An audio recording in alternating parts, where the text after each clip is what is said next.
Border Gavaskar প্রথম টেস্টের তৃতীয় দিনের খেলা শেষ।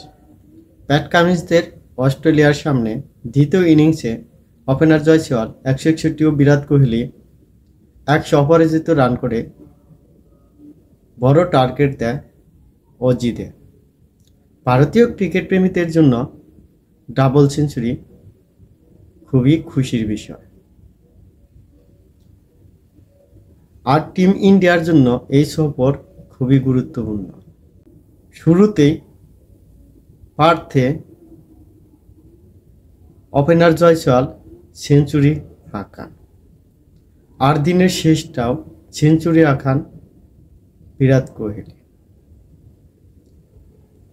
ওপেনার জয়সওয়াল 297 বলে 161 রান করে। বিরাট কোহলি 94 বলে হাফ সেঞ্চুরি করলেও 143 বলে 100 রান করে। এটি তার ক্যারিয়ারের 30তম শতরান। বিরাট কোহলি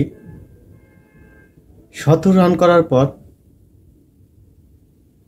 রোহিতের অনুপস্থিতিতে নেতৃত্বে থাকা জসপ্রীত বুমরা ডিক্লেয়ার করেন। শেষ পর্যন্ত টিম ইন্ডিয়া অস্ট্রেলিয়াকে 534 রানের টার্গেট দেয়। তবে এখন পর্যন্ত এত রান তাড়া করে কেউই জিততে পারেনি। বিশ্ব টেস্ট চ্যাম্পিয়নশিপ ফাইনালে উঠতে হলে টিম ইন্ডিয়াকে আরও 4টি টেস্টে জিততে হবে।